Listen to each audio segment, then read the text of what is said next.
Oke, jadi ini soal UAS angkatan gue ya sebenarnya, tahun 2016. Jadi udah lama banget, tapi dari tahun ke tahun itu soalnya nggak beda jauh. Jadi emang mereka, ya dosen-dosen ini kayaknya emang malas juga bikin. Makanya ntar setiap beres UAS itu biasanya kita nggak boleh bawa si kertas soalnya ini, karena mereka bakal pakai lagi. Nah mungkin kalau ntar kalian pengen baik ke adik angkatan kalian, mungkin kalian bisa ingat-ingat soalnya terus kalian tulis ntar setelah pulang ya, jadi jangan dibawa. Nah, oke. Mungkin tipsnya itu adalah baca dulu si pertanyaan ini. Maksudnya apa ya, instruksinya. Yang pertama itu biasanya gambarnya itu harus gede. Gambarnya gede itu kalau misalkan kelasnya Pak Adi apalagi itu pasti harus gede. Pak Adi Atma ya. Ini 10 kali 10 cm, berarti kalian wajib bawa penggaris. Terus gunakanlah pensil atau pena berwarna untuk grafik. Jadi supaya kelihatan. Nah, terus Pak Adiatma ini yang paling strict ini, dia nggak pernah nyuruh kita buat skalanya selalu benar. Jadi yang penting bentuknya benar, besar, dan masuk akal. Jadi nggak perlu ada skalanya ya. Kalau skalanya bakal ribet. Terus penggunaan kalkulator juga diizinkan, tapi kalkulatornya jangan dari HP. Kalkulatornya itu kalkulator saintifik. Kalau misalkan nggak punya, mungkin bisa minjem ke kakak angkatan atau bisa minjem ke teman jurusan lain yang nggak ada UAS. Kalian di rumah ya sekarang ya? Gimana caranya? Ya, nggak tahu deh gimana. Mungkin bisa pakai HP kalau di rumah. Nah, oke. Jadi biasanya dibagi 3, tapi mungkin sekarang udah nggak dibagi 3 gini. Kalau dulu bagi 3 kayak gini. Pertama esai. Esai itu satu soalnya besar, komponen nilainya besar ya, 25 poin per soal. Nah, terus biasanya kita nggak perlu jawab semuanya. Dia cuma bilang jawablah dari 2 dari 5 pertanyaan berikut. Jadi kalian, saran dari saya adalah spesialisasi. Jadi kalian sukanya bab mana sih? Atau pinternya di bab mana, senangnya di bab mana, itu kalian tekunin situ, supaya nanti pas keluar, itu kalian bisa. Karena kalian cuma milih doang. Seenggaknya, kalau nggak salah ada 5-7 bab ya di setelah UTS ini. Mungkin kalian ambil 3 yang paling kalian suka aja, terus sisanya baca aja. Baca doang, kayak skimming doang. Ya, karena itu sangat membantu sih. Terus ada jawaban singkat. Ini juga milih biasanya. Terus pilihan ganda, nggak tahu ada atau enggak. Ini gampang sih. Oke. Nah, jadi yang perlu dicatat di sini itu kalian baca lagi. Seenggaknya baca bab berapa aja sih yang bakal dibahas, yang bakal muncul, atau yang pernah diajarin sama si dosennya. Atau mungkin si dosennya ngasih kisi-kisi. Itu kalian perlu baca ya, karena tiap dosen tuh beda-beda. Ini soal di sini ada yang sampai ke debat. Terus ya debat tuh chapter terakhir ya, mungkin nggak ada yang sampai sana. Tapi mungkin ada dosen juga yang lain cuma sampai open ekonomi mungkin. Nah, kan jadi kalian nggak sia-sia kan belajar yang debat, padahal nggak akan keluar karena nggak pada diajarin. Nah, itu perlu juga sih, perlu dilihat juga. Paling gitu sih. Bentar deh. Kalau di sini nggak bisa dicoret-coret ya. Bentar, kita pindah dulu.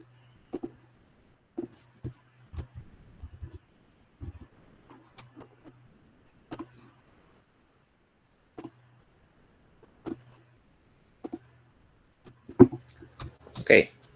Nah, jadi kita mulai. Yang pertama, urutannya ini nggak sesuai urutan per bab ya. Dia ngacak. Jadi kalian perlu baca hati-hati, dan biasanya itu boleh diacak nomornya. Jadi kalau kalian ngerjain, boleh nomor 2 dulu, boleh nomor 1 dulu. Nggak tahu sistemnya kayak gimana sekarang, tapi biasanya kayak gini. Kalau misalkan ntar online, mungkin ya lebih gampang, kalian nggak perlu ribet-ribet. Nah, oke, kita bahas aja ya. Nomor 1 itu tentang money market dan juga capital market. Nah, jadi ini tuh sebenarnya 2 bab yang digabung. Yang pertama money market. Money market ini kita bahas di bab apa ya namanya? Pokoknya yang tentang money demand dan money supply. Itu tentang monetary system nggak salah. Terus yang capital market itu yang sebelum UTS, tentang saving, investment, dan lain-lain. Jadi kita menggabungkan dua bab ini jadi satu soal. Nah, kalau misalkan kalian lupa si bentuk kurvanya, gimana ya? Ya pasti harus ingat sih. Jadi kalian seenggaknya kalau misalkan nggak mau baca seluruhan, itu kalian lihat aja kurvanya bentuknya gimana dan dia ada di chapter mana. Jadi kalian bisa familiar sama si kurva-kurvanya. Nah, oke. Untuk ada asumsinya di sini, Anda boleh menggunakan fungsi permintaan dan penawaran linear sederhana untuk soal ini.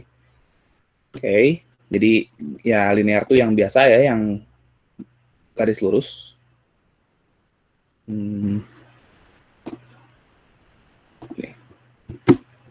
Nah, yang pertama, itu apakah perbedaan utama dari keduanya? Jadi perbedaan dari money market dan juga capital market.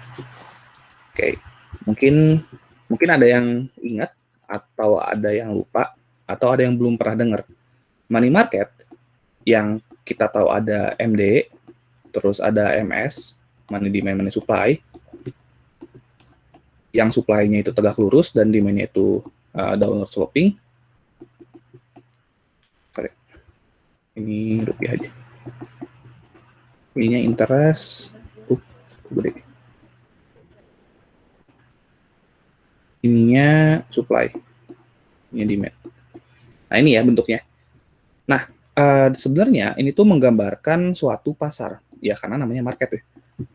Pasar yang ada di money market ini adalah segala sesuatu aset ya. Meskipun namanya money, tapi dia isinya bukan money doang. Jadi aset yang paling liquid, yang paling cair. Oke, kalau kalian lupa lagi, aset yang liquid itu adalah M0 dan juga M1. Ya, isinya apa, ntar kalian baca aja lagi. Ada ada travel checks, nggak salah, terus ada T-bill. Nah, sedangkan capital market itu aset-aset yang lebih kaku atau lebih lebih tidak liquid daripada yang di money market. Ini ada obligasi atau bonds, terus ada stok, dan bentuk kurvanya itu yang bentuk kurva itu ada dua ya. Jadi yang pertama itu yang saving and investment, yang ini saving, ini investment, terus ini loanable fund, dan ini interest rate. Terus di kanannya itu ada lagi. Ini capital, dan ini investment, ini total capital. Sebenarnya si garis capital ini, garis capital ini itu sama dengan garis si investmentnya. Cuman kalau misalkan di yang investment yang sebelah kiri, ini kan dia sumbu horizontalnya itu kan duit ya, loanable fund atau rupiah. Kalau di sini si rupiahnya udah di-convert jadi total capital atau jumlah barang modal. Jadi bukan berbentuk uang lagi. Ya, jadi kalau misalkan I-nya geser, K-nya pun geser. Itu capital market. Tapi biasanya di kelas itu belajarnya sampai sini doang. Cuman kan ini dibilangnya capital market ya, bukan loanable fund market. Jadi harusnya sampai sini sih. Oke, jadi perbedaannya itu ya. Yang pertama dari dari seberapa mudah si aset tersebut dicairkan, itu si money market lebih mudah dan si capital market lebih sulit. Biasanya ini 1 tahun kurang dari 1 tahun si likuiditasnya atau jangka waktu untuk pencairannya. Kalau misalkan si obligasi dan saham ini lebih dari 1 tahun. Tapi ini maksudnya bukan standar ya, cuman biasanya aja. Itu. Oh ya, terus yang kedua, si money market ini dia bisa diatur atau bukan diatur ya, bisa dimanipulasi atau bisa dikasih influence sama central bank, sama BI. Ya, karena di sini ada money supply kan. Ini money supply ini. Jadi kalau money supply ditambah, dia bisa berubah si marketnya. Tapi central bank itu nggak bisa mempengaruhi si bond atau si capital market ini secara langsung. Dia harus lewat si money market dulu, baru bisa ke sini. Nah, itu dijelasin ke yang B. Yang B, itu anggaplah tingkat bunga equilibrium pada M market atau pada money market ialah I1. Dan untuk K market ialah I2. Kemudian asumsikan bahwa si equilibrium si M market itu lebih tinggi daripada si capital market. Nah, jelaskan proses penyesuaian yang terjadi pada kedua pasar tersebut. Oke, ini butuh kertas kosong ya. Gimana caranya? Ini aja deh.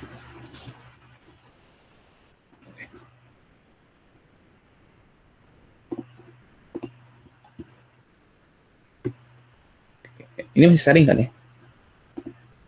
Oke, ini M market, ini capital market, dan ini total accumulated capitalnya. Ini K, ini L, loanable fund ya, dan ini rupiah. Ini juga rupiah sih, dalam rupiah.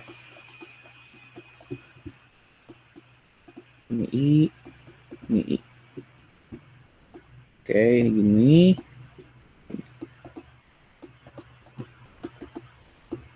Oke, tadi kata kuncinya itu bahwa I1 atau I yang di M market itu lebih besar daripada si I2. Ya, berarti yang ini lebih besar daripada yang capital. Nah, sekarang berarti kita bikin dulu garisnya. Tarik sini. Nah, berarti dia harus ada di bawah ini. Yang ini ya. Berarti kita bikin supaya, dan kalau misalkan kalian ragu, kalian tarik di sini aja. Nah, jadi bisa di bawah. Ini supply, ini investment. Ini saving, sorry, bukan supply. Oke. Bentuknya ini sama. Di sini kayak gini juga.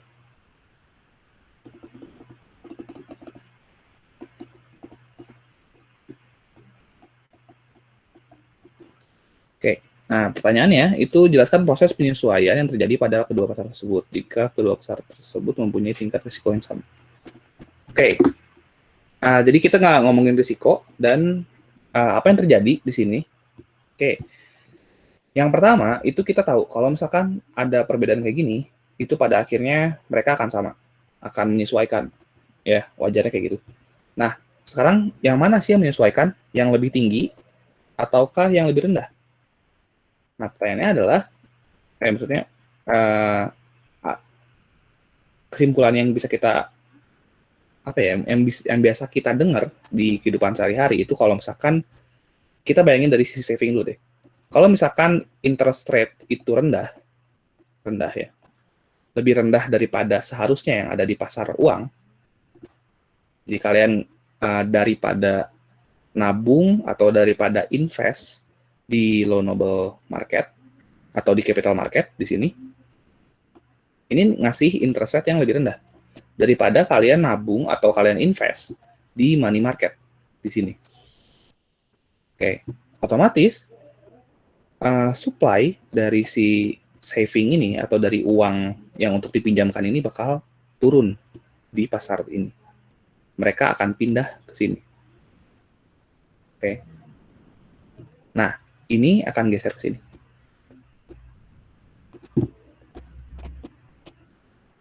Nah, dia akan sama. Nah, tapi gimana? Kan ini supply-nya geser nih, saving-nya. Tapi apakah si money supply-nya bakal geser? Enggak ya, karena jumlah uang yang ada di ekonomi tersebut itu nggak berubah. Tapi jumlah saving yang ada untuk capital market itu berubah. Jadi orang-orang itu dia nggak berada di loanable, nggak ada di capital market lagi, tapi pindah ke money market, ke sesuatu yang lebih liquid. Ya, itu simpelnya. Dan yang terjadi di capital market di sini, yang capital market itu ini sebenarnya, cuma dia bentuknya sama sih. Dia akan mengikuti. Dan jumlah capital itu akan turun. Oke, kayak gitu. Nah, kalau ada pertanyaan bilang aja. Oke, nah kalau misalkan dulu pas zaman gue itu dia ada kode-kode kayak ini. Ini kode dosen. Kalau HD itu kalau masuk dulu Harlan Dimas, dia udah nggak ngajar lagi. Dan AD, kalau nggak salah ada AD sih deh. Oh, AS, Adiatma Siregar. Kalau misalkan kalian suka sama soal Pak Adiatma, langsung cari aja yang AS. Oke, terus sekarang kita ke nomor 2. Ini tentang CIGMX ya. CIG doang. Masih close ekonomi. Oke. Yang pertama di sini ya, yang kalian harus ingat itu adalah komponen aslinya atau komponen yang paling terbuka lah, yang nggak ada singkatan-singkatannya. Ini YD ini adalah singkatan. YD itu adalah disposable income, atau kalau pas SMA itu namanya DI sama dengan PI dikurangi pajak. Di sini YD itu artinya income dikurangi ya pajak. Jadi pendapatan yang bisa kalian pakai setelah dikurangi pajak. Pajak itu kan wajib kan, setelah dikurangi kewajiban-kewajiban. Sebenarnya nggak pajak doang sih, kan ada yang transfer, ada yang mungkin cicilan dan lain-lain. Cuman ya kita simplifikasi aja deh kayak gini. Nah, terus pemerintah itu memungut pajak sebesar 20% dari pendapatan nasional atau dari ini nih, dari si Y. Berarti TX atau T ya, bebas kalian pengen pakai apa. TX itu sama dengan 0,2 Y. Karena dia adalah 20% dari pendapatan nasional, yang mana Y ini simbol. Terus pengeluaran pemerintah itu 475 dan investasi itu 250. Sekarang hitung keseimbangan pendapatan nasionalnya. Pindah sini. Sekarang Y itu sama dengan C plus I plus G. Oke. Terus C-nya itu adalah C0. C0 berapa tadi ya? 275 ya. 275 ditambah 0,75. Oke, YD. Kita breakdown sesuatu aja ya. Plus I-nya 250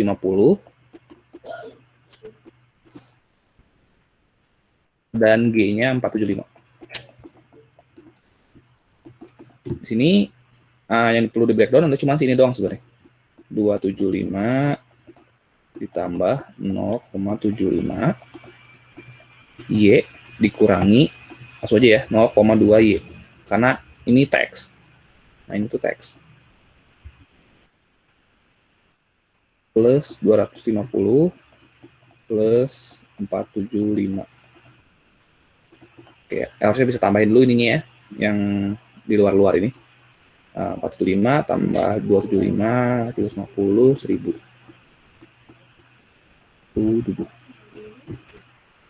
Oke, nah terus ini Y dikurangi 0,2 Y itu adalah 0,8 Y. Ya, karena asumsikan aja Y itu depannya ada 1. Jadi 1 Y dikurangi 0,2 Y itu 0,8 Y. Berarti ditambah 0,75 dikali 0,8 Y. Oke, ini Y semua ya. Jadi 1000 ditambah 75 kali 8 itu 0,6Y. Dan biar bisa kita dapetin si Y-nya, itu kita pindah ruas si 0,6Y-nya ke ruas kiri.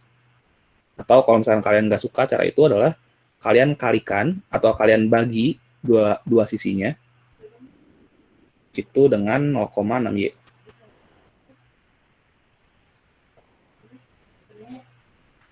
Oke. Kita pindah ruas aja ya. Y dikurangi 0,6Y. Sama dengan 1000. Jadi 0,4Y sama dengan 1000. Y sama dengan 1000 dibagi 0,4.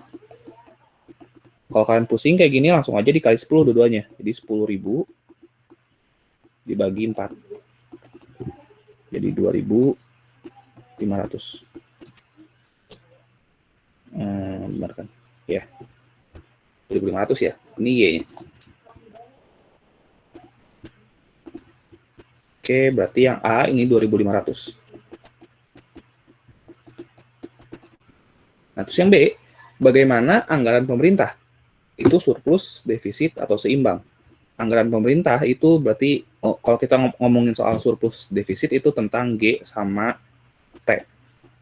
Kalau surplus berarti T-nya itu lebih besar daripada G, jadi pendapatan pemerintah itu lebih besar daripada pengeluarannya. Jadi dia punya duit lebih. Kalau defisit kebalikannya, kalau seimbang berarti ya sama. Nah sekarang kita udah punya si G-nya 475 dan kita udah punya Y-nya untuk ngitung si T-nya. Sini. 0,2 dikali 2.500. Gini aja lah. Sama dengan 500 ya. 500. Nah, ini 475 itu lebih kecil daripada 500. Berarti dia mengalami yang namanya budget surplus. Ya. Ini 475 lebih kecil daripada 500. Oke, ini surplus. Nah, terus apabila pendapatan nasional pada tingkat full employment adalah 2.250, masalah apa yang akan dihadapi negara tersebut? Solusi apa yang akan diambil oleh pemerintahan negara tersebut? Oke, full employment itu kalian harus sudah belajar di aggregate demand, bentuknya kayak gimana dan apa artinya. Jadi full employment itu kayak gini ya.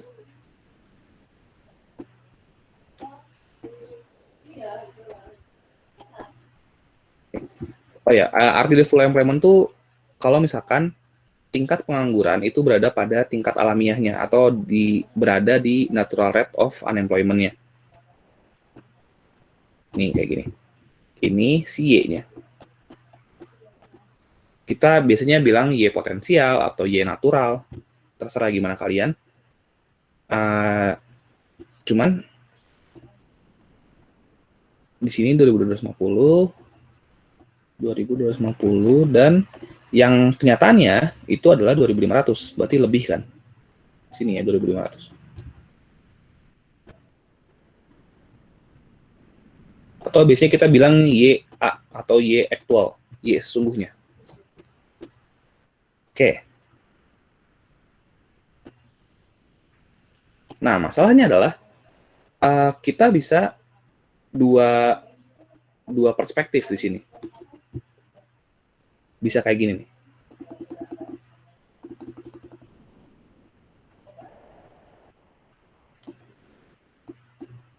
Ini short run AS ya.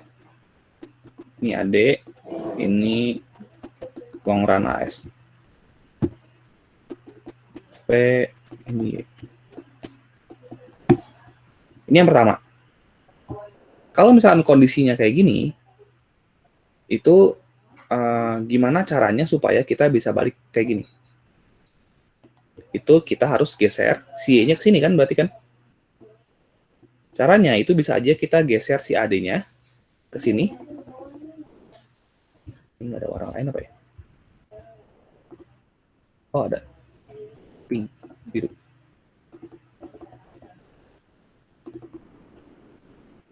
sini. Jadi AD tebal banget. AD-nya turun sehingga Y-nya berada di kondisi yang natural employment ya. Terus P-nya turun. Oh ya, ada yang lewat. Apa yang terjadi kalau misalkan YA atau Y actual itu melebihi dari Y potensialnya? Itu ada nama kondisinya yaitu overheat ya. Atau kepanasan si ekonominya. Maksudnya apa sih? Maksudnya kayak gini.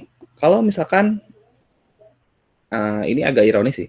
Kalau misalkan orang yang bekerja itu lebih banyak daripada seharusnya, ya. Atau gini deh, kelas di Unpad itu kan biasanya ya 38 orang maksimal si idealnya di tulisan SOP-nya.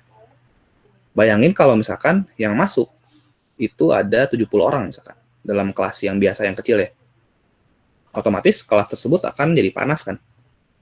Ya, di ekonomi pun sama. Kalau misalkan yang bekerja itu melebihi daripada tingkat alamiahnya atau daripada yang disuplai oleh market seadanya, maka si pekerjaan tersebut itu akan mengalami beberapa hal. Pertama, gajinya akan jadi rendah karena bersaing. Terus orang-orang bakal lebih mudah diganti sama orang lain karena ya supply-nya banyak. Oke. Nah, terus selain itu karena gajinya rendah, itu orang-orang kemampuan untuk membelinya atau purchasing power-nya itu menjadi rendah juga. Entar si ekonominya bakal turun dan lain-lain. Nah, ketika AD-nya kayak gini, atau si Y-nya lebih di sini ya, sebenarnya pemerintah nggak perlu melakukan apa-apa. Karena pada akhirnya dia akan balik sendiri ke sini. Oke. Maksudnya pemerintah nggak perlu ngapa-ngapain itu adalah, jadi gini ya, AD ini kan komponennya ada banyak ya. Y itu sama dengan P plus I plus G plus NX. Nah, kalau pemerintah ngapa-ngapain, itu artinya ini. Ya, pertanyaannya kan gini kan. Solusi apa yang akan diambil oleh pemerintah negara tersebut? Berarti dia bakal ngeluarin duit atau enggak? Atau bakal macam-macamin si pajaknya atau enggak? Itu ya pertanyaannya. Dia nggak perlu sebenarnya. Karena konsumsinya akan turun nanti. Karena ya tadi dijelasin, dan dia akan geser sendiri ke sini. Itu. Oke. Terus yang kedua, itu bisa aja AS-nya digeser sama kita. Oke, tapi ini agak nggak masuk akal karena AS itu komponennya adalah pertama teknologi. Teknologi itu simbolnya A. Terus ada capital, ada labor, ada natural resource, ada human capital. Nah, jadi kalau misalkan digeser ke kiri, berarti ini harus dikurangin. Salah satu dari sini, itu harus ada yang diturunin. Teknologi nggak mungkin kita kurangin. Ya, kita kayak ngapus teknologi itu nggak mungkin. Capital nggak mungkin juga dikurangin, karena udah dibeli, atau nggak udah dipinjem. Labor diturunin nggak mungkin. Natural resource nggak mungkin juga. Human capital nggak mungkin juga. Salah satu yang bisa menggeser ini adalah ya kejadian-kejadian kayak sekarang, kayak misalkan corona, ada pandemi, ada perang, ada bencana-bencana alam lainnya. Itu yang bisa menurunkan ya banyak hal ini. Oke. Tapi karena pertanyaannya, apakah pemerintah akan melakukan sesuatu? Bisa jadi perlu, bisa jadi enggak. Jadi ada dua perspektif ya. Tergantung kondisinya. Oke, jadi kalian bisa menjelaskan itu semua, nggak perlu milih salah satu, bisa milih dua-duanya. Ya. Kak, mau nanya Kak. Yuk. Kan itu tadi yang C itu turun. Nah, itu kenapa C-nya turun? Oke. Nah, jadi si ini ya, kondisi yang ini ya, balik lagi ke sini.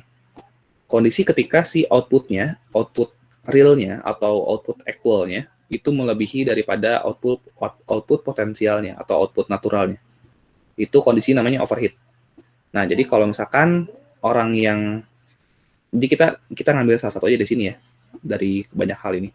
Kalau misalkan labornya itu terlalu banyak, ya, output yang banyak itu menggambarkan labor yang banyak juga. Jadi kalau misalkan outputnya ada di sini nih, itu berarti si labornya yang bekerjanya dikit. Jadi kalau misalkan labornya itu kebanyakan, otomatis kan si pasar tenaga kerja itu kan makin kompetitif kan.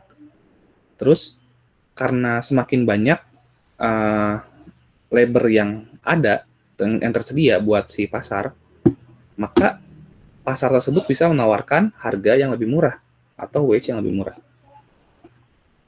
Ya, ini nggak langsung, ini nggak dalam short run, tapi pasti bakal terjadi dalam long run. Nah, jadi ketika wage-nya turun, otomatis kemampuan untuk daya belinya itu bakal turun juga. Kalau daya beli turun, maka konsumsinya akan turun juga. Oke, mungkin harus dipisah ya. Kalau long run, itu nggak perlu ada intervensi ya. Intervention. No government intervention. Terus kalau short run, sebenarnya bisa digabungin juga dengan Phillips curve ya. Kalau kalian ingat, Phillips curve itu tentang inflasi versus unemployment. Ya, jadi kalau misalkan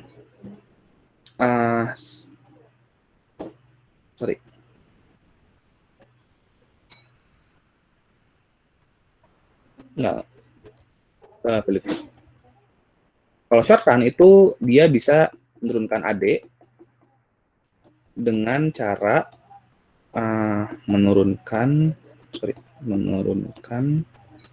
G nih. Jadi kalau misalkan si pemerintahnya buru-buru ingin nurunin dari YA ke YP dalam jangka pendek, dia bisa melakukan ini. Oke, kalau long run mungkin nggak perlu. Kalau nggak buru-buru ya ngapain? Karena pada kenyataannya ya si ekonomi ini nggak mungkin ada di sini terus. Kita mungkin sekarang lagi ada di sini, lagi di sebelah kiri, nanti bakal balik lagi, bakal ke kanan, terus balik ke kiri, jadi kayak pendulum. Oke, gitu ya.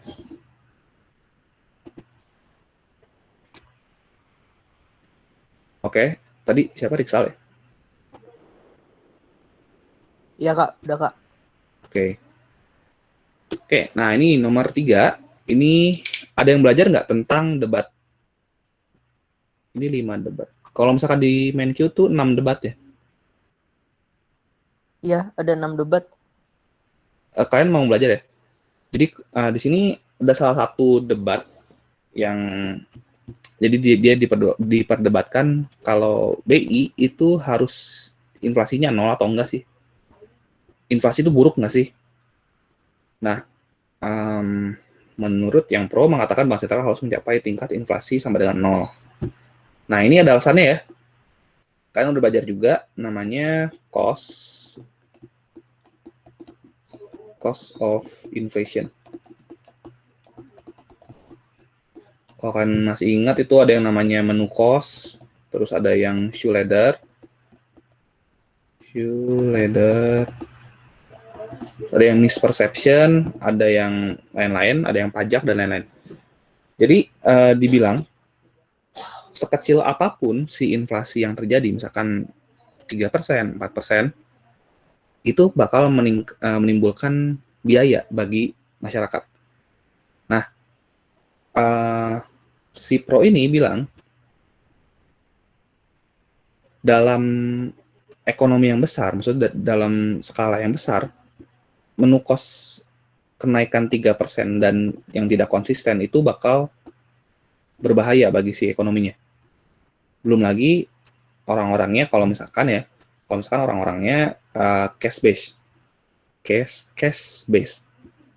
itu dia bakal sering bolak-balik ke si bank, banknya bakal nggak merasakan yang namanya long term investment. Terus misperception juga, jadi harganya jadi nggak jelas karena asumsi-asumsi yang lain yang ada. Jadi si pro-nya bilang bahwa ya harus nol karena ya itu menimbulkan biaya dan biayanya itu besar kalau misalkan dikumulatifkan.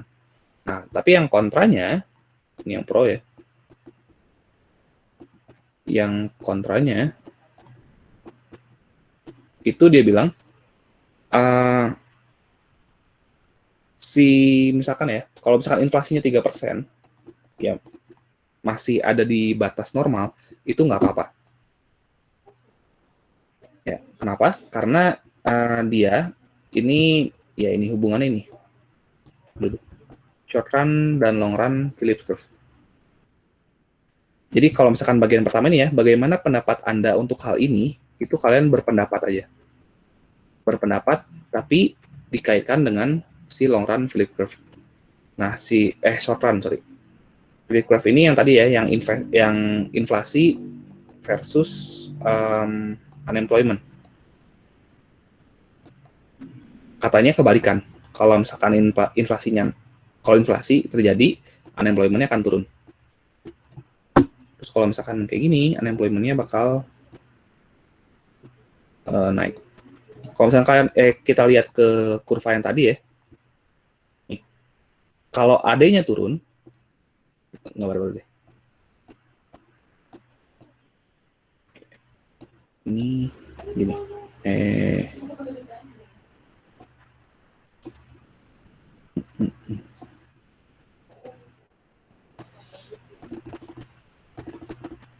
Nah, ini kan P, terus ini Y. Y-nya turun, P-nya pun turun. Nah, ini kan deflasi kan? Atau inflasinya turun. Terus Y-nya turun, itu berarti L-nya turun juga. Kalau L-nya atau lebarnya turun, berarti unemployment-nya itu naik. Berarti dia negatif ya, secara teori. Meskipun nggak terjadi di beberapa negara ini, si Phillips curve ini. Oke, jadi dia bilang kalau misalkan kecil, maksudnya kecil dan stabil, itu nggak apa-apa. Karena kalau misalkan dia nol, artinya kita butuh nurunin si tingkat harga. Kita butuh deflasi. Ini turun, maka yang terjadi kalau misalkan inflasinya turun atau terjadi deflasi, unemployment-nya itu akan naik. Oke. Dan masalahnya adalah bukan hanya ini ya. Si Menkyu ini bilang dia nge-citasi satu paper atau satu jurnal gitu. Udah jadi jurnal kayaknya. Dia bilang bahwa setiap 1% inflasi yang diturunkan, maka ada 4% output yang turun. Outputnya ya, Y-nya. Nah, output ini dia turun karena unemployment-nya naik. Jadi kalau misalkan inflasinya turun, unemployment-nya naik, dan outputnya bakal turun 4 kali daripada si inflasinya. Jadi kalau misalkan ya, kita punya 3% atau 4% ya, atau Indonesia sekarang berapa ya?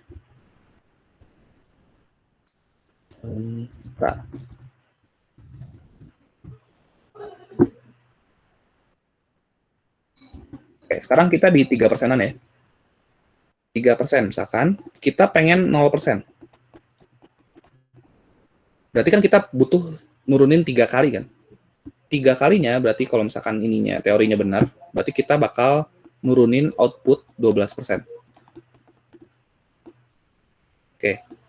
Berarti Y-nya itu bakal turun 12%. Y ini kan namanya national income ya.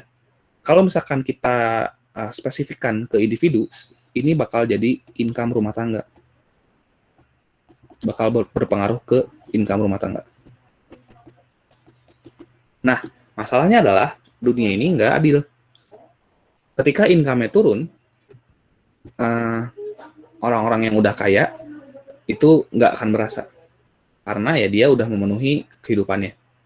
Ya mungkin dia bakal merasa rugi, tapi dia masih bisa hidup.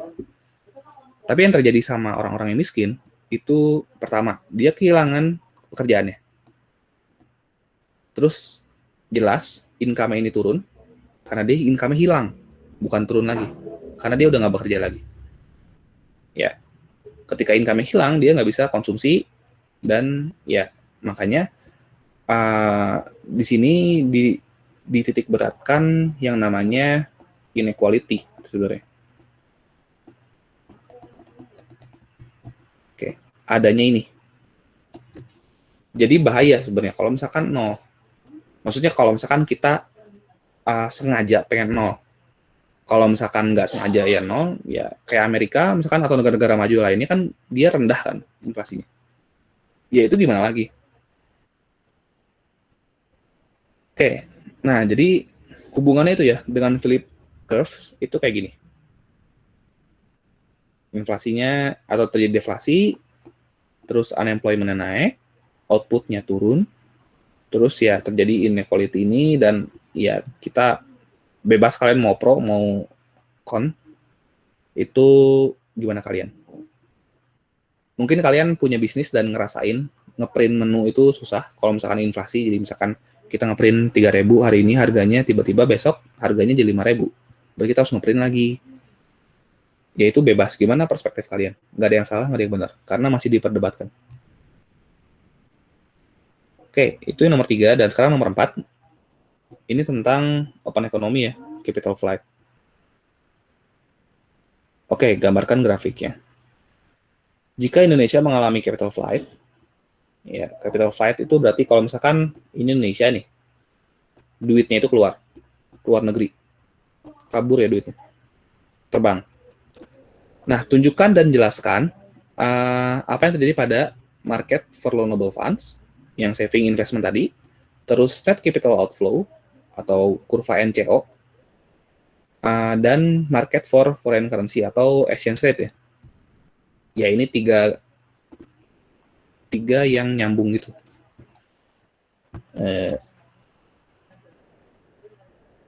Gimana caranya nambah halaman?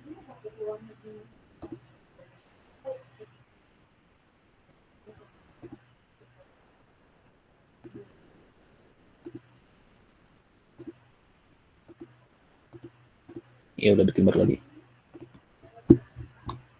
Oke.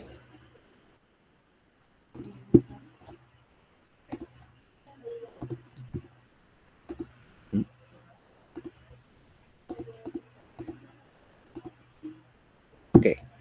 Nah, yang pertama itu adalah tadi loanable fund ya. Loanable fund. Gini, set. Ini LF, ini I.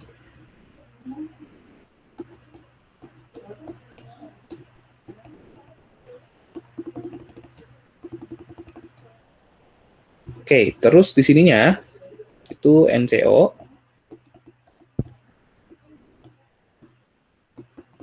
I, kurvanya gini doang.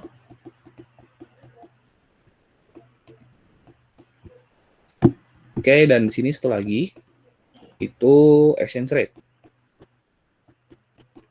Oke, exchange rate itu agak tricky ya, karena ada yang kalau kalian ikutan SG itu dia ada yang direct, ada yang indirect. Jadi kalau misalkan kalian pakai rupiah, ingat currency kita kalau misalkan exchange rate yang benernya itu bukan belasan ribu, tapi 0,000 sekian. Ya. Jadi hati-hati pakai exchange rate. Ini ER atau exchange rate ya. Ya bentuknya gini doang. Nantinya vertikal. Gimana sih NCO-nya? Nah, oke. Kita bikin yang awal mulanya. Kayak gini. Set. Ini duitnya. Ini demand. Ini supply. Oke, dia bilang kan ada capital flight ya. Jadi ini Indonesia terus uangnya itu rupiahnya keluar, kabur ya, terbang. Nah, gambarkan aja. Ya gambarin doang ternyata. Nggak disuruh jelasin ya? Jelasin nih. Jadi gini, kalau misalkan yang harus kalian ingat itu adalah ketika kalian baca soal, apa sih yang terjadi? Itu yang pertama adalah ini, capital flight ya. Dia terbang kan? Berarti NCO-nya itu geser ke kanan.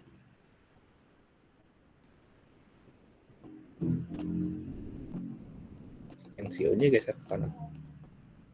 Kenapa geser ke kanan? Karena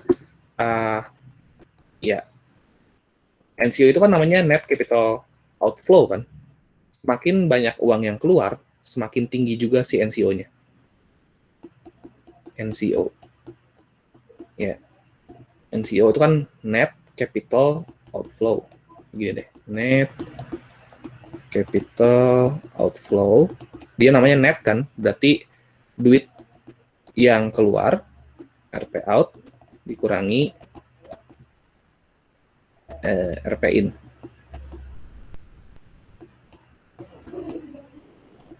Nah, yang sekarang terjadinya adalah capital flight, berarti yang RP out-nya itu makin tinggi. Maka si NCO pun akan makin tinggi dan dia bakal geser ke kanan. Gini ya. Oke. Nah, ketika NCO itu geser ke kanan, maka uang yang ada di Indonesia atau ya asalnya kan orang-orang tuh invest di Indonesia ya, dia jadi nggak invest di Indonesia lagi. Nah berarti ketika si apa ya, bukan supply-nya, ketika uang yang seharusnya ada di Indonesia itu pergi, maka demand-nya pun akan demand terhadap uang-uang tersebut itu bakal jadi tinggi. Jadi hilang uangnya. Dia nggak ngaruh ke si S ini. Ya. Karena S ini komponennya, kalau kalian masih ingat ya, itu S pub ditambah S private. Ini ya. Public saving dan private saving. Jadi ketika uang-uangnya itu keluar, maka yang ngaruh itu ke si demand-nya. Demand-nya bakal geser ke kanan. Oke. Yang menyebabkan si interest rate-nya bakal tinggi dan orang-orang makin minjemin uang lebih banyak. Ininya lewat sini dan ke sini.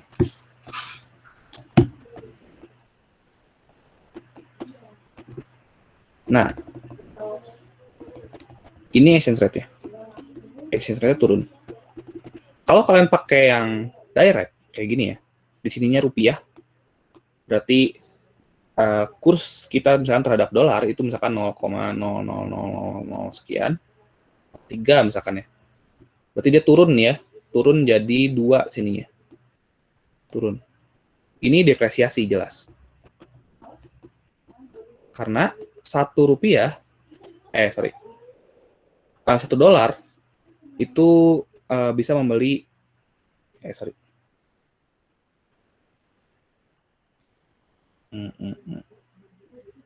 Yeah. $1 sekarang bisa membeli, bentar. Kok bingung ya?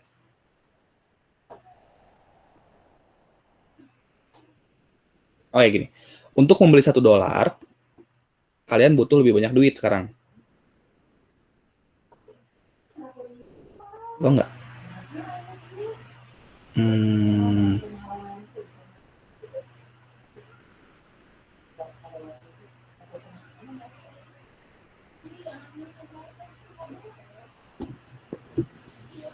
Wait.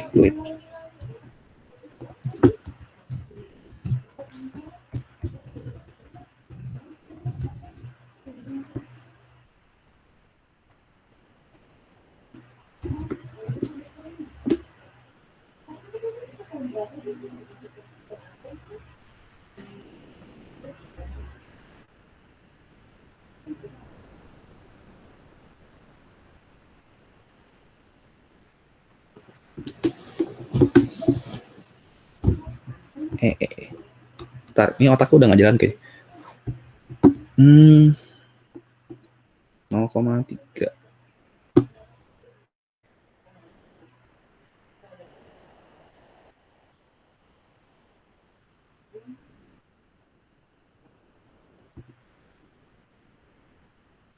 Ya, gitulah pokoknya. Pokoknya dia depresiasi ya kalau kayak gini. Cuman nggak tahu, kayaknya lagi nggak berguna otaknya. Nah, jadi kalau misalkan indirect itu misalkan pakai 14.000, jadi kalau misalkan dia turun di 12.000, $1 ya. Berarti kan si dolar ini semakin sedikit kan, $1 membeli semakin sedikit. Jadi dia apresiasi. Nah, jadi kalau misalkan naik, itu depresiasi, dan kalau misalkan kalian gambarnya gini, terus bilang depresiasi, itu harus benar si sumbunya. Ya, jadi hati-hati sama si indirect sama direct ini. Itu yang nomor 3.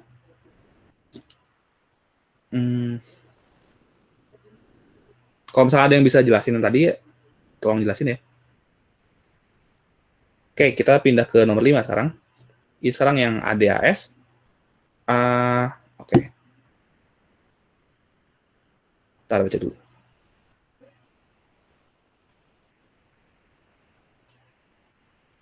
Ini soal kayaknya kayak nggak lengkap gitu ya. Jadi dia bilang, menggeser kurva AD dari sebuah negara ke arah kanan akan mengatasi masalah resesi yang tengah dihadapi negara tersebut. Jadi kalau misalkan ada AD, terus digeser ke kanan, maka resesinya akan kayak gini ya, misalkan. Ini resesi kan, harganya rendah dan si outputnya rendah. Digeser ke kanan, harganya jadi tinggi dan si outputnya akan balik lagi ke sini. Ini mengatasi resesi, oke.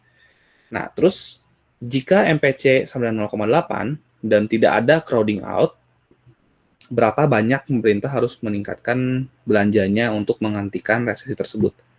Jadi kita ditanyain angka ya, tapi di sininya kurang angka di soalnya.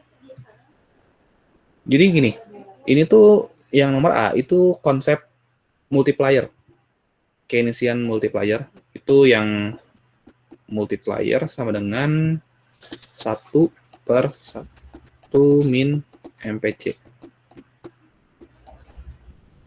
Ini ya. Jadi kalau misalkan MPC 0,8, berarti multipliernya itu 1/0,2. Atau 1 dikurangi 0,8. Sama dengan 10/2, itu 5. Nah, jadi kalau misalkan pemerintah itu ngeluarin G-nya naik sebesar $1, maka outputnya atau Y-nya itu akan naik sebesar $5. Ini ya. Ini multiplier. Nah, dia bilang tidak ada crowding out. Crowding out bakal dibahas ke yang di B nanti. Nah, cuman ini bingung karena nggak ada si angkanya. Kalau misalkan ada angkanya ya, misalkan dia bilang Y-nya misalkan.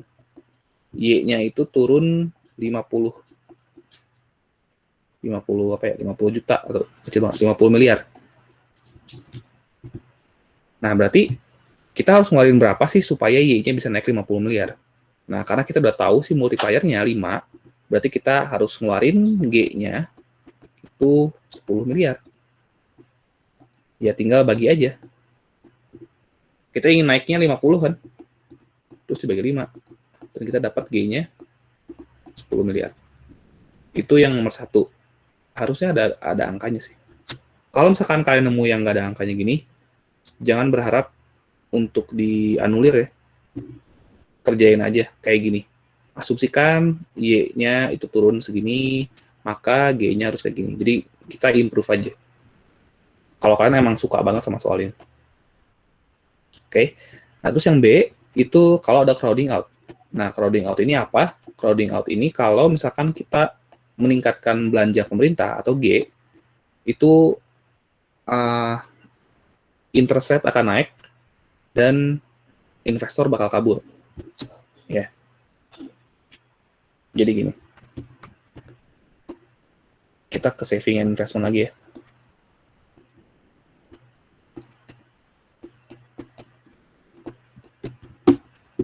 Oke, jadi kalau misalkan G-nya naik, kalau G naik, itu G ini kan komponen dari public saving ya, SPUP itu ya.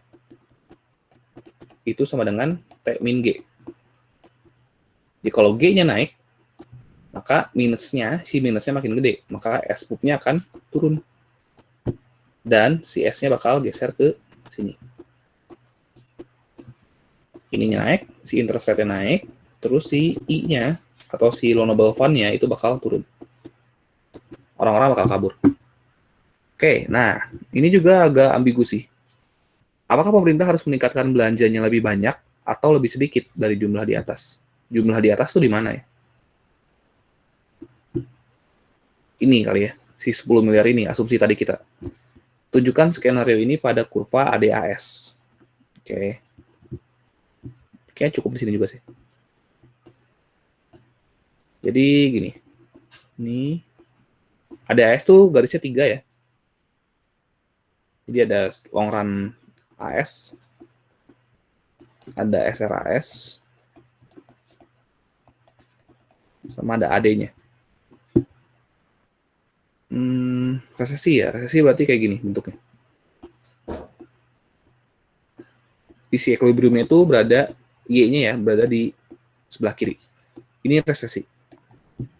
Berarti, kan kita bilang, menggeser kurva AD dari sebuah negara ke arah kanan itu akan mengatasi resesi. Berarti kalau digeser sampai sini, resesinya beres. Ini AD2. Oke, ini AD1. Nah, kalau misalkan si tadi ya, yang A ini, karena nggak ada crowding out, kita tahu misalkan kita mau naikin 50 miliar. Berarti kita tahu harus ngeluarin 10 miliar government expenditure. Maka gap-nya ini bakal ketutup 50M. Ya. Nah, tapi kalau misalkan terjadi crowding out, itu bentuknya 3 kali gesernya. 2 kali, sorry.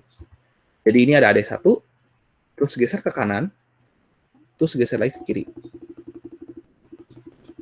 Kenapa? Karena pertama, tadi G-nya udah naik kan? G-nya udah naik nih 10M. Terus kena multiplier. Terus Y-nya naik. Nah, tapi karena G-nya naik, public saving-nya turun. Tulis deh. Di G-nya naik. Terus dikali multiplier. Terus Y-nya naik. Tapi si S-nya itu turun. Atau si saving-nya. Ketika saving turun, itu I-nya turun. I kecil. I-nya naik ya. I-nya naik dan LF-nya turun. Yang mengakibatkan investment-nya itu turun. Oke. Nah, ini kan Y sama dengan C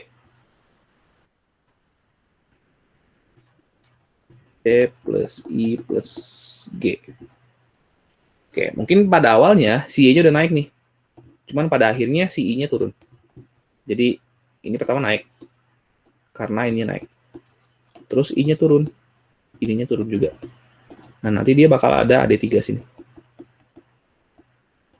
Nah, berarti kalau kita misalkan pengen at least segini, itu kita harus ngeluarin lebih dari ini. Dari 10M. Jadi lebih dari 10M. Supaya misalkan katakanlah 15M. 15M naiknya 75 miliar kan. Dia lebih sih di sini. Cuman karena ada crowding out, dia turunnya pas ke sini. Ke garis AD2.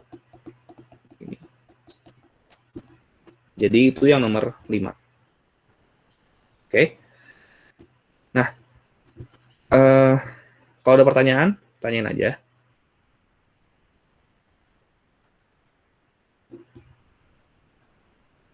Oh ya, kita nggak bahas review karena review itu kadang terlalu sulit dan tidak relevan dengan standar yang dibuat sama dosen. Jadi kita nggak bahas review. Dan mungkin ada kemungkinan juga bakal dibahas juga sama TA-TA-nya ya, tahun depan. Nah, sekarang ke jawaban singkat. Ini juga milih, apakah perbedaan antara depreciated rupiah dan devaluated, ini konsep ya. Depreciated itu bedanya itu karena pasar, market. Ini. Kalau ini karena government.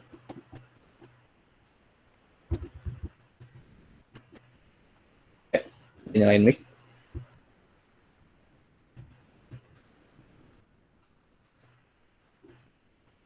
Ada yang menanya?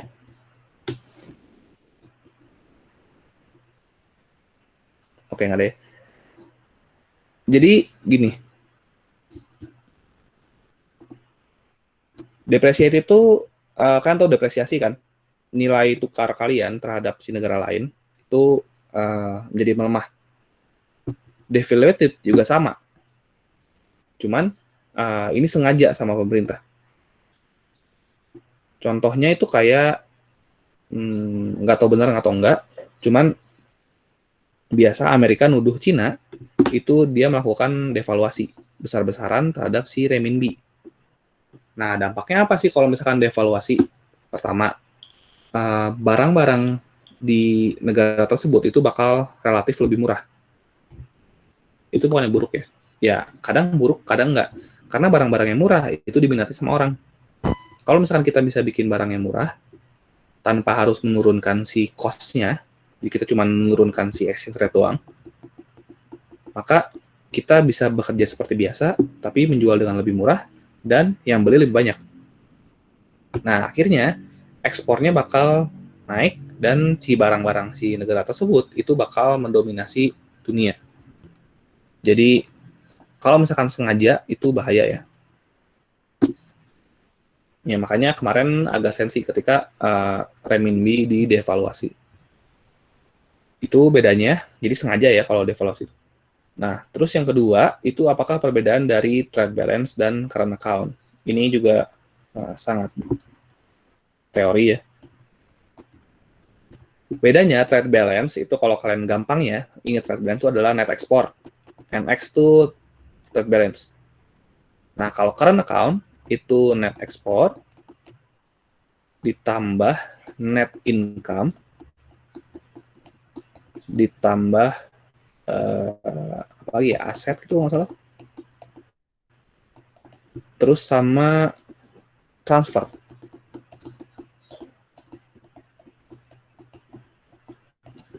Nah, NX itu si trade balance. Jadi si trade balance ini adalah bagian dari current account.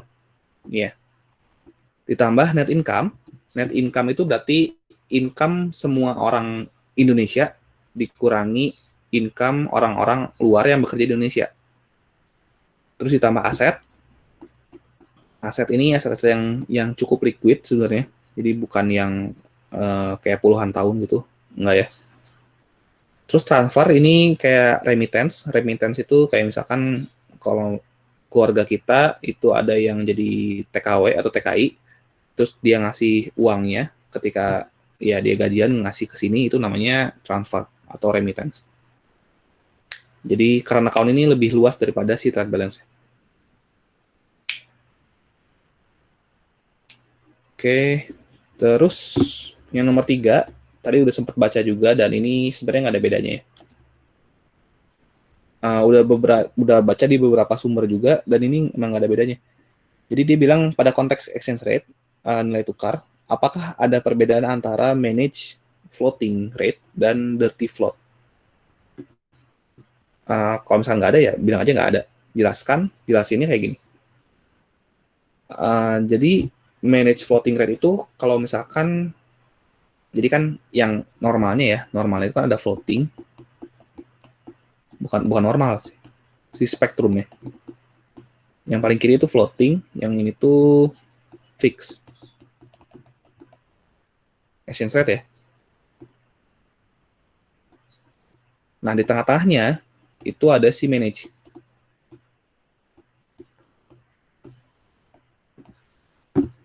Artinya apa? Artinya dia masih mengikuti pasar, masih floating gitu ya, masih mengikuti perkembangan pasar. Tapi kalau misalkan si negaranya itu ingin ngubah si exchange rate-nya, dia bisa mengubahnya. Contohnya itu kayak Inggris gitu tahun 80-an atau tahun 70-an ya. Dan Indonesia sebenarnya. Indonesia itu manage ya. Terutama pas zaman Orde Baru yang akhir-akhiran. Yang tahun 90-an itu benar-benar manage. Yang sebelumnya fix, baru manage, dan sekarang lebih ke floating. Jadi, kalau misalkan sekarang nih, 15.000, kita ingin jadi 12.000, ya bisa aja kita turunin. Tapi ya nggak cuman angkanya doang diturunin. Kita harus melakukan sesuatu, yaitu intervensi yang namanya. Intervensi terhadap si pasarnya. Yang pertama, caranya membuat apresiasi itu kayak gimana sih? Ya berarti kan supply rupiahnya itu harus turunin di dunia. Ya semakin langka kan. Kalau semakin langka berarti nilai value si rupiah kan semakin mahal. Ya, jadi kayak gitu. Jadi macam-macam ya sebenarnya. Oh ya, cara nurunin supply itu kayak gimana sih? Ya, pertama beli obligasi. Beli itu jual ya? Jual obligasi nih. Jadi supaya orang-orang pada beli, terus uang-uangnya kan uangnya bakal masuk ke central bank. Dan si supply uang yang ada di masyarakatnya bakal berkurang. Nah, otomatis dia bakal terjadi apresiasi. Itu manage. Dan dia dibilang dirty juga. Karena yang clean-nya atau yang bersihnya itu yang paling kiri ini, si floating. Jadi clean float itu dibilang kalau misalkan kita ngebebasin sebebas-bebasnya, mau gimana sih pasarnya, diserahkan pada pasar. Jadi nggak ada bedanya ya. Nomor 3. Tapi kalau misalkan kalian punya pendapat lain, boleh disampaikan. Nah, terus nomor 4 itu ini tentang itu juga ya, tentang si Philip curve ya. Jadi kalau misalkan nih, sacrifice ratio itu kalau misalkan kita inflasinya diturunin 1%, maka si outputnya itu bakal turun juga sebesar 5% kalau di sini. Ialah 5 tuh 5% ya. Nah, dia bilang kalau misalkan inflasinya pengen turun dari 6 jadi 0. Berarti kan 6 kali tuh. Ya tinggal 6 dikali 5 aja. 6 kali 5. Jadi 30%. Y-nya. Itu gampang sih. Nah, terus yang nomor 5 itu menurut quantity theory of money, bagaimana bank sentral bisa mempunyai kontrol terhadap tingkat inflasi. Itu tadi udah jelasin ya. Si supply ini tadi. Jadi kalau misalkan bank sentral itu bisa ngatur interest rate. Pertama, interest rate kita itu kalau yang diatur sama bank sentral ya, itu namanya lupa. 7 DRR. 7 days repo rate. Ini bisa diatur-atur. Biasanya berubah-berubah tiap bulan atau mungkin 2 bulan sekali. Atau bahkan kayak Amerika ya, 6 bulan sekali. Terus bisa juga open market operation,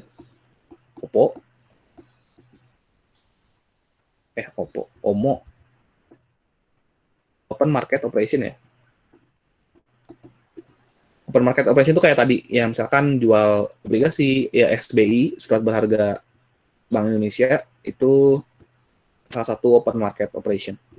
Untuk mengurangi si supply uang yang ada di masyarakat. Kalau untuk nambah, ya tinggal jual aja, tinggal beli aja merekanya. Si bank sentral membeli obligasi masyarakat atau surat berharga masyarakat. Nah, terus yang ketiga itu reserve ratio. Ya, jadi kalau kalian masih ingat, setiap bank itu perlu nyimpan uang cadangan. Kalau misalkan uang cadangannya semakin banyak, ininya naik, berarti kan yang dipinjemin semakin dikit. Yang dipinjemin semakin dikit, berarti supply-nya semakin dikit. Gitu, gampangnya kayak gitu. Yang keempat, tapi itu belum ofisial ya. Karena itu cuma terjadi pas tahun 2008 doang. Dan lupa namanya apa. Cuman yang kita lakuin adalah 3 ini. Oke. Itu paling yang sampai jawaban singkat. Untuk pilihan gandanya, sebenarnya ini pilihan ganda sama jawaban singkat itu nggak beda jauh ya. Kalau ini mah kita tulis, kalau ini mah kita pilih. Tapi bentuknya mirip-mirip. Coba deh. Jika Bank Indonesia menambahkan 50 miliar ke dalam sirkulasi uang dan RRR ini adalah si reserve ratio requirement, ialah 10%, berapakah nilai Keynesian monetary multiplier? Ya, ini tinggal 1 per RR doang. Ininya nggak penting buat sekarang. Jadi 1 per 10%. Jangan langsung dibagi ya, karena persentase itu bukan bentuk bulat. Jadi kalau misalkan bentuk bulatnya 0,1 sama dengan 10. Ini B. Ya, ini yang paling simpel ya bentuknya, 1 per RR ini. Ntar kalian di makro 1 atau makro 2 itu dia berubah, dia berevolusi. Nah, terus yang nomor 2, dia melanjutkan nomor 1, berapa theoretical expansion maksimum dari money supply. Theoretical expansion itu ketika initial investment-nya atau initial deposit-nya itu dikalikan dengan si multiplier-nya. Berarti 50 miliar dikali 10. Jadi 500 miliar. Nah, cuman ini agak ambigu sih. Ini expansion. Jadi kalau misalkan expansion-nya itu maksimalnya berapa, kita bisa bilang nambahnya maksimalnya itu 450 miliar kan. Atau nambahnya jadi 500 miliar. Jadi agak ambigu jawaban. Ya, cuman amannya sih ini 500 miliar. Nah, terus nomor 3 itu masih lanjut lagi. Theoretical money expansion ini termasuk dalam kredit dan berapa termasuk dalam currency. Oke. Kredit bagi seorang bank itu adalah ya kredit itu kan kewajiban yang harus dibayar kan. Berarti yang harus dibayar ke si orang-orang itu adalah kalian kalau masih lupa bikin city table-nya. Ya gini.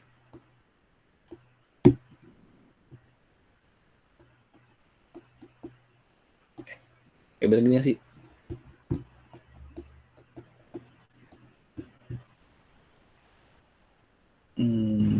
Balik ini. Tapi nggak tahu.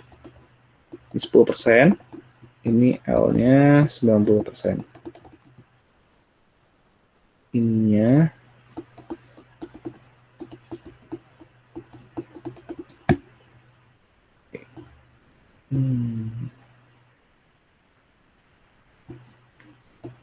ini kebalik ya. Gue udah lupa banget akuntansi. Nah, jadi gini ya. Jadi berapa banyak yang dalam currency dan berapa banyak yang dalam kredit.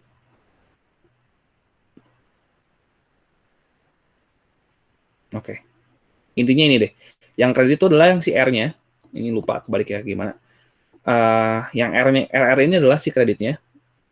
Jadi dan si ininya si loan-nya atau yang dipinjamkannya itu adalah si currency-nya karena dia beredar kan uangnya. Jadi duit adalah 90%-nya. Berarti currency yang kedua itu adalah si 450 miliar. Karena 90% dari 500 miliar. Dan 10%-nya itu jadi kredit. Oke. Ingat ya, kredit bagi si bank itu bukan si pinjamannya, tapi itu kan jadi pendapatan dia, jadi debit dia. Oke, terus nomor 4 itu masih lanjut ya, nggak bosan-bosan. Ini cash base. Kalau cash base jelas dia nggak akan terjadi. Ya, asumsinya cash base-nya yang garis keras ya di sini ya, karena dia nggak bilang ada hal lain selain cash. Oke. Terus nomor 5 itu peningkatan money supply akan menyebabkan DMS naik. Yang pertama itu kalian bikin gambar ini di otak kalian. Begini, MS geser, maka harganya akan turun dan si money-nya akan nambah. Ini.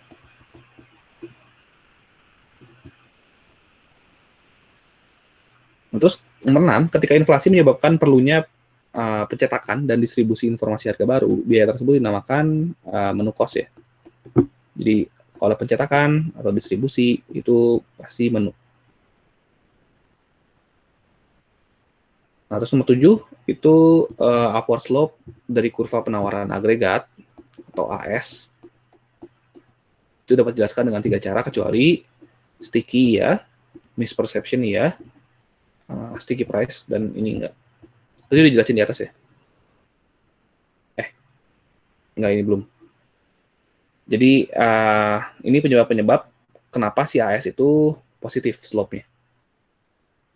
Kalau liquidity preference ini tentang teori uang ya. Tentang interest rate, tentang saving, tentang investment.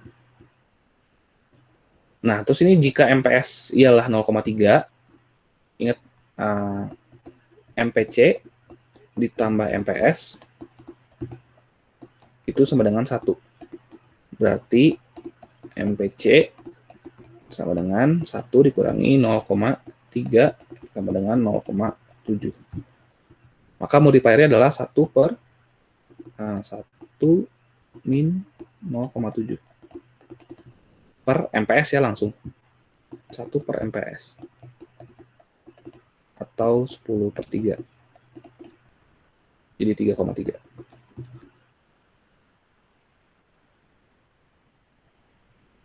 Nomor 9 itu Phillips curve menggambarkan hubungan negatif antara ini pengangguran dan inflasi. Ya ini gampang. 10 stagflation atau stagflasi ialah kondisi di mana harganya turun dan outputnya turun. Tiba harga meningkat, output menurun, pengangguran. Oh ini, dia bisa kayak gini ya. Yang A. Karena ketika Y-nya turun, itu pasti unemployment-nya salah. Enggak, itu menurun.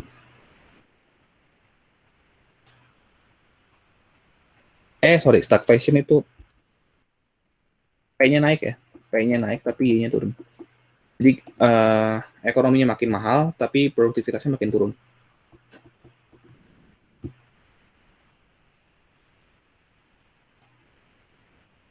Oke. Nomor 11 itu jika bank sentral memperlambat pertumbuhan ekonomi, maka mereka akan ini kata kuncinya. Karena untuk memperlambat pertumbuhan ekonomi itu bukan role-nya bank sentral doang, bisa juga sama pemerintah. Contohnya ini, meningkatkan pajak itu bisa memperlambat pertumbuhan ekonomi, tergantung negaranya ya. Jadi kalau misalkan pajaknya kencang banget, berarti kan C-nya bakal kecil tuh. Kalau C-nya kecil, AD-nya bakal turun, bakal geser kiri. Oke, tapi pajak itu bukan urusan bank sentral, berarti ini tidak masuk. Dan yang masuk cuma ini doang sebenarnya. Meningkatkan money demand ya. Mungkin ya ini ada di money market, cuman ini nggak bisa dipengaruhi karena demand itu adalah ya ekspektasi tiap masyarakat.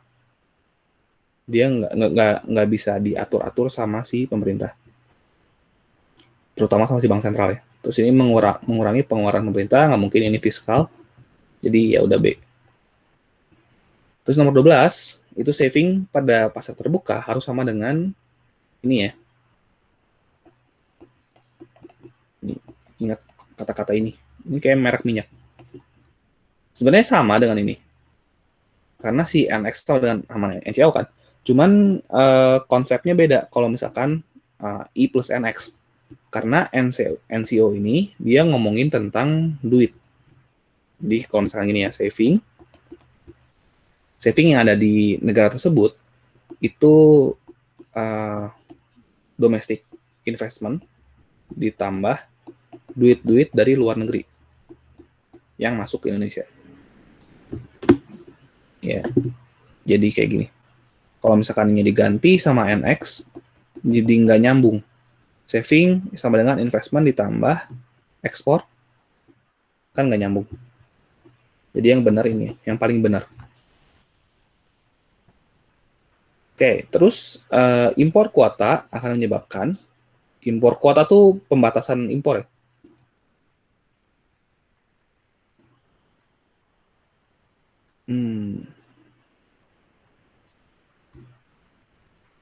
Ini NX sama trade balance itu sama ya. Berarti dia nggak mungkin ada. Interest nggak berubah. Ini jawabannya. Jadi kayak gini. Kalau misalkan impor kuota,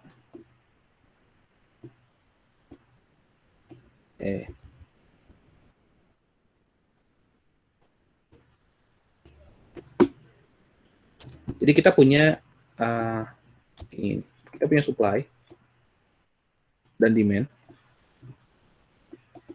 untuk rupiah.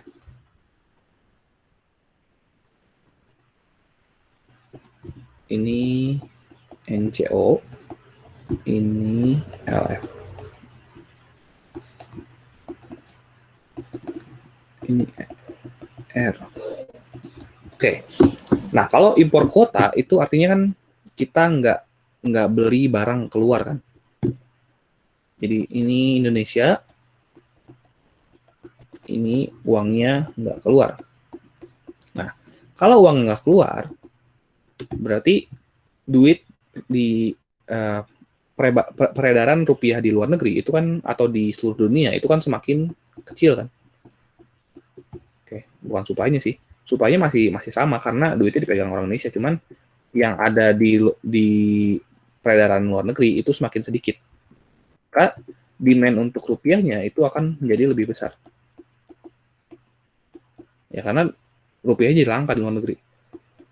Otomatis dia bakal geser kanan. Terus terjadi apresiasi. Dan si NX-nya atau si NCO-nya ini nggak berubah.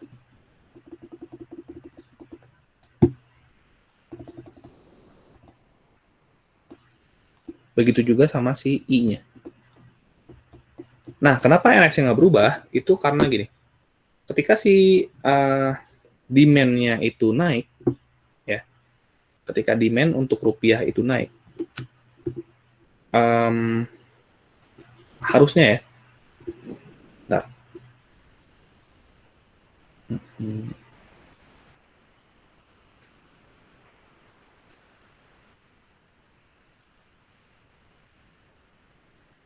Oke, enggak.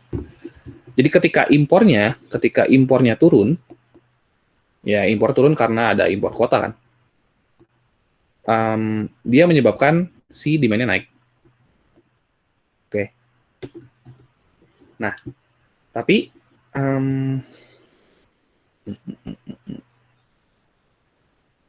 Tadi baca dulu deh. Coba kita lihat.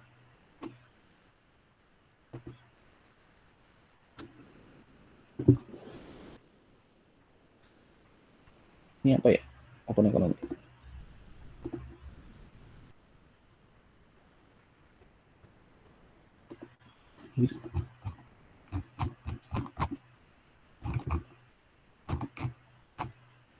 Oh ini, ada yang sama.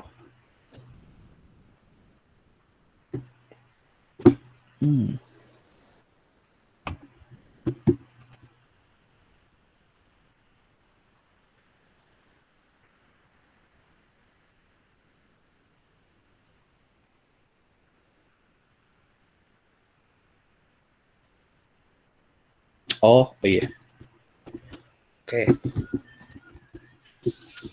Jadi ekspor itu kan NX sama dengan X dikurangi M kan.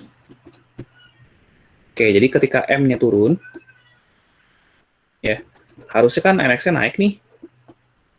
Nah, tapi karena ada apresiasi ini, apresiasi itu bilang kalau misalkan secara ekspor impor ya, barangnya jadi mahal. Kalau barangnya mahal, ekspornya itu nggak akan laku di dunia, maka ekspornya akan turun juga. Dan kalau misalkan uh, secara apa ceteris paribusnya, penurunan ini akan sama dengan penurunan si impornya. Jadi kalau dua-duanya turun, ya otomatis si ininya bakal diem aja. Jadi itu ya. Oke, terus nomor 14, adverse shift itu adalah geser kiri sebenarnya. Pada kurva short run AS akan menyebabkan deflation jangka pendek. Enggak, gini. Ini ya. Ini inflasi udah jelas. Dan Y-nya turun. Peningkatan output jangka pendek enggak, pengangguran meningkat di jangka pendek ini. Ini ya, C. Jadi Y-nya turun. Kalau Y-nya turun, pasti unemployment-nya naik. Atau L-nya turun ya. Labor hire.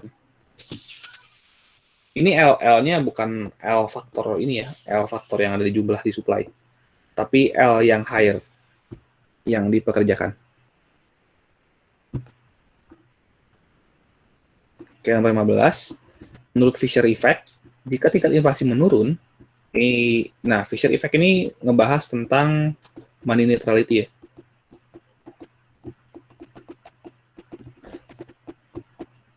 Neutrality. Jadi kalau misalkan ada inflasi, si nominalnya itu bakal ngikutin si inflasi. Jadi kalau misalkan nominal interest rate misalkan, nominal interest rate itu sama dengan inflasi ditambah real interest rate.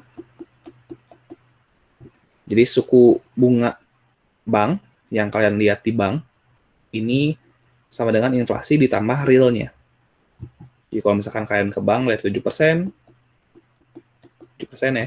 Terus kita lihat di internet, di BPS, inflasi kita itu sekitar 3%, berarti realnya itu adalah 4%. Nah, si Fisher Effect ini atau money neutrality ini bilang kalau misalkan inflasinya makin tinggi, misalkan jadi 5%, si realnya itu bakal sama.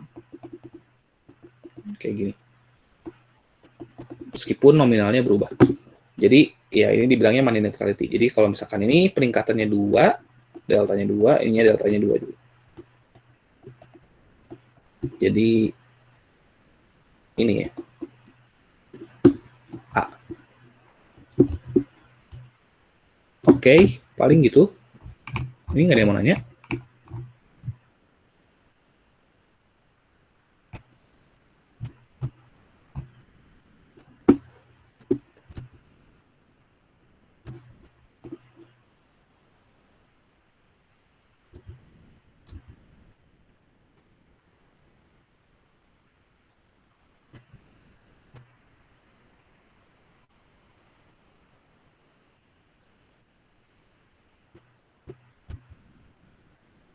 Oh ya,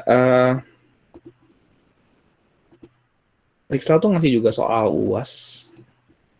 Nah, ya.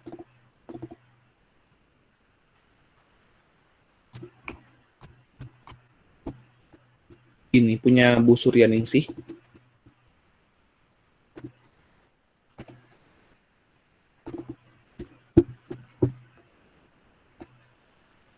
Nah, yang cuman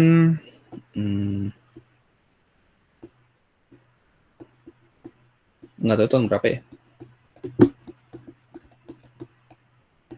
Nah, jadi gini, mungkin sekalian bahas aja ya. Ini gampang, soalnya lebih gampang daripada yang tadi. Yang pertama, sebut dan jelaskan kerugian-kerugian akibat adanya inflasi. Itu yang tadi, cost of inflation. Ada menu cost, ada shoe cost, terus ada yang kebingungan itu. Jadi orang-orang bingung harus netepin harga berapa. Terus ada juga yang, apa sih namanya? Misperception. Itu tinggal kalian jelasin aja di sini. Terus yang kedua, jika laju inflasi Jepang melampaui laju inflasi Indonesia, menurut saudara, apakah rupiah akan terapresiasi atau terdepresiasi terhadap yen Jepang? Oke, jadi kalau inflasinya ya, inflasi Jepang melampaui laju inflasi Indonesia. Hmm.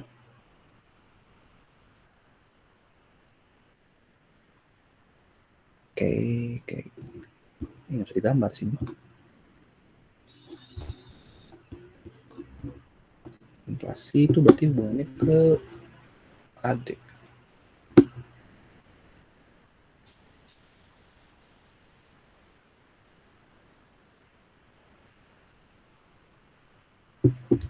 Oke, gampangnya gini sih. Gampangnya kalau misalkan inflasi itu kan harga-harga barang kan jadi mahal ya. Kalau harga barang jadi mahal, otomatis si ekspor itu akan turun. Nah, kalau ekspornya turun, otomatis si peredaran uangnya, maksudnya uang gimana ya? Harus digambar sini mah.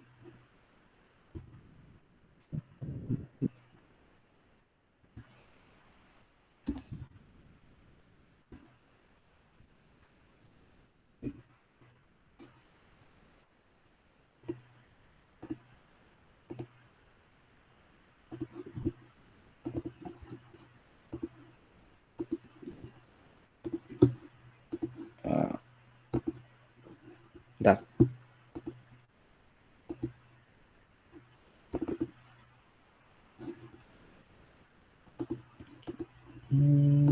Kenapa harus pencet?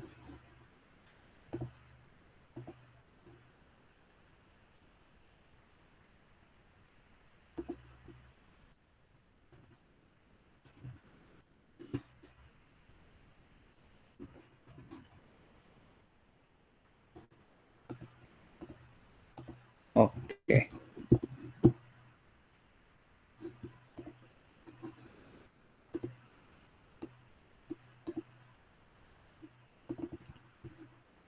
Lihat di sini aja ya. Jadi kalau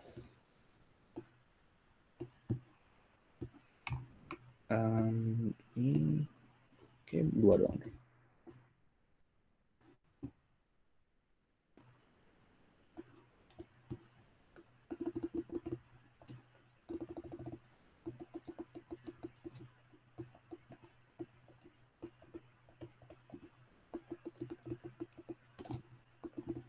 Oke, jadi kalau misalkan inflasi itu naik, otomatis kan ya inflasi ini kan harga ya. Harga-harganya kan naik. Nah, kalau harganya naik, otomatis barang-barang di Indonesia itu jadi mahal.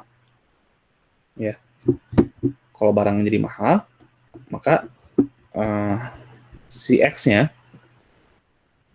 atau NX-nya itu akan turun. Bahkan parahnya itu kalau misalkan kayak di kita ya, kalau misalkan harganya naik, harga barang lokal yang naik, itu X-nya turun, terus kita ngimpor, M-nya naik. Ya otomatisnya makin turun. Nah, terus kalau misalkan NX-nya turun, otomatis kan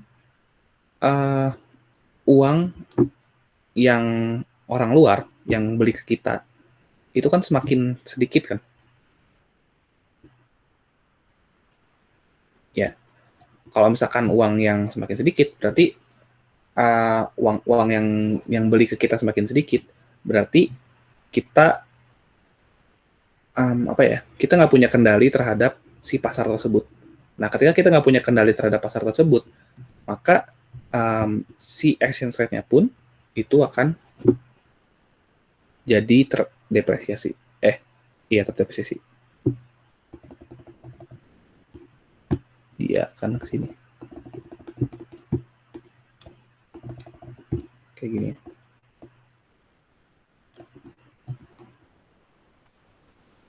Ya, jadi kalau misalkan ya kalian bayangin aja kalau misalkan kalian nggak bisa kalian jualan nih, kalian jualan di kantin. Terus barang kalian terlalu mahal. Nah, terus akhirnya kan nggak ada yang beli tuh sama nggak ada yang beli barang kalian kan. Nah, akhirnya si nilai tukar barang-barang kalian terhadap uang masyarakat FEB misalkan itu semakin rendah. Itu contohnya kayak danusan ya. Ketika kalian nggak bisa berkompetisi, akhirnya nggak laku, terus value-nya turun, value si danusan turun, dan ketika di akhir jam pelajaran kalian murahin, dan itu si barang-barang kalian sudah terdepresiasi jadi contohnya kayak gitu ya, cuman ini lebih kompleks sih.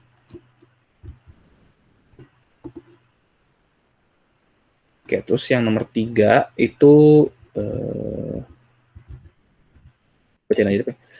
Trade-off pokok apa yang dihadapi oleh masyarakat jika mereka memilih untuk menabung lebih banyak?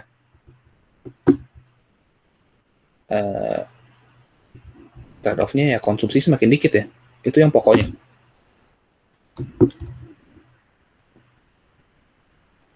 Nggak harus sih, dia nggak minta jelasin sih untuk yang nomor ini. Mungkin entire screen aja kali ya. Oke, nah terus yang soal B, ini kayak gini, nih. Kan bentuk fungsi. Oke, ini sama kayak yang soal tadi ya, jadi nggak usah dibahas lagi. Terus yang nomor 2-nya,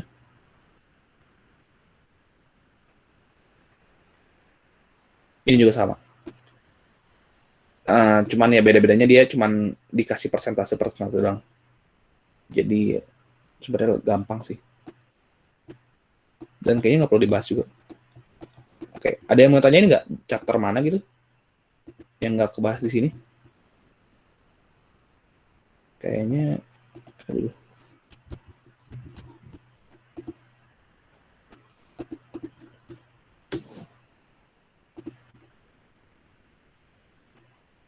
Ini udah di atas deh.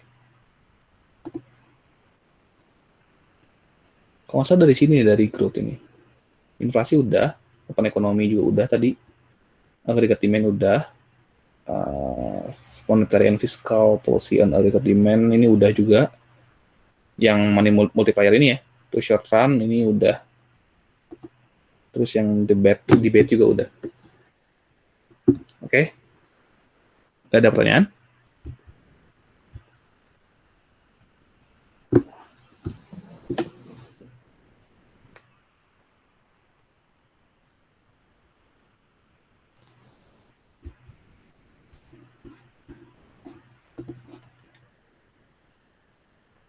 Kalau nggak ada pertanyaan, ditutup aja.